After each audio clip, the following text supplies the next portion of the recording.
온 국민의 법률 파트너를 지향하는 저희 법률 방송에선 시청자들이 딱딱하게 여기기 쉬운 법조 뉴스를 쉽고 친근하게 접근할 수 있도록 오늘부터 포털 사이트 실시간 검색어 상위권에 오른 단어를 키워드로 관련 법적인 쟁점 등을 짚어드리는 검색어로 본 법조 뉴스 코너를 시작합니다. 검색어로 본 법조 뉴스, 오늘 첫 검색어 키워드는 출판사인 교학사입니다. 신세아 기자입니다.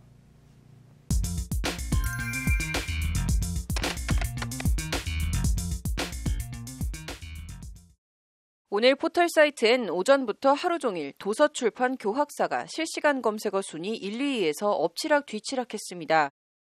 관련해서 노무현, 교학사 비하, 교학사 노비, 일배 등의 연관 검색어가 함께 뜹니다. 교학사가 하루 종일 이슈가 된 건 고 노무현 전 대통령을 도망갔다 잡힌 노비로 묘사한 사진을 참고서에 실어 사자 명예훼손 혐의로 고소당한 사건에서 양진호 교학사 대표이사 등 피고소인들을 경찰이 무혐의 처리했기 때문입니다. 일단 문제의 사진부터 찾아봤습니다. 교학사가 지난해 펴낸 한국사 능력 검정시험 고급 최신 기본서에 실린 사진인데 드라마 추노에 나온 출연자 얼굴에 노 전 대통령의 찡그리고 있는 얼굴을 합성했습니다. 사진 설명엔 드라마 추노라며 붙잡힌 도망 노비에게 낙인을 찍는 장면이라고 쓰여 있습니다. 해당 사진은 구구 일탈 커뮤니티 일베가 노 전 대통령을 비하하고 조롱하려고 합성한 사진인데 교학사가 아무런 검증 없이 문제의 사진을 중고생들이 보는 참고서에 그대로 실은 겁니다. 파문이 일파만파 커지자 교학사 측은 사과문을 올리고 해당 수험서를 전량 수거해 폐기한다고 밝혔지만 유족들의 분노를 달래기엔 부족했습니다. 고 노무현 전 대통령의 아들 건호 씨는 지난 4월 교학사 관계자들을 사자 명예훼손 등 혐의로 서울 서부지검에 고소장을 제출했고 교학사를 상대로 10억 원의 손해배상 소송도 별도로 제기했습니다.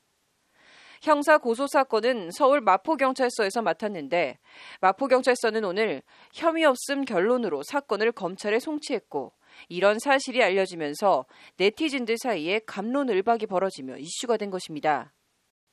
돌아가신 분에 대해 모욕도 이런 모욕이 없는데 이게 왜 죄가 되지 않느냐는 성토가 그것입니다. 하지만 법적으로 우리 형법에 사자에 대한 명예훼손죄는 있어도 사자 모욕죄는 없어서 죄형 법정주의에 따라 일단 사자 모욕죄 처벌은 애초 불가능합니다. 사자에 대한 명예훼손죄의 경우 명예훼손은 공공연히 사실 또는 허위의 사실을 적시했을 경우 성립하는 범죄입니다. 대상이 살아있는 사람이든 사망한 사람이든 같습니다. 문제는 고 노무현 대통령을 도망갔다가 잡힌 노비로 묘사한 사진을 사실 또는 허위의 사실 적시로 볼 수 있냐는 점입니다. 그렇게 보기 힘들다는 게 경찰의 판단이고 법조계 의견도 대체로 비슷합니다.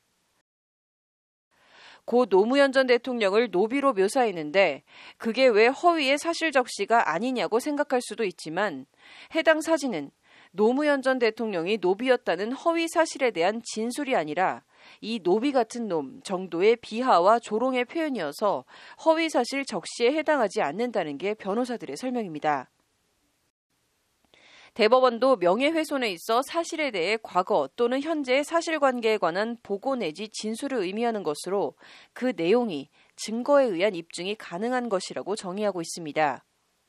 결국 해당 사진은 글로 치면 노무현은 노비였다는 진술이 아니라 이 노비 같은 놈 정도의 비하와 조롱에 해당해서 모욕적인 표현이지만 사실 적시가 아니기 때문에 명예훼손이 안 된다는 것이 경찰 수사 결론입니다. 고 노무현 전 대통령 지지자 입장에서야 심정적으론 저런 것을 법적으로 처벌 못하면 뭘 처벌한다는 것이냐고 반발할 수는 있겠지만 사자 모욕죄는 형법에 없으니 법적으로는 처벌이 어려운 게 현실입니다. 그런 측면에서 경찰에 대한 과도한 비판은 경찰 입장에선 좀 억울한 측면도 있어 보입니다. 지금까지 검색어로 본 법조 신세아였습니다.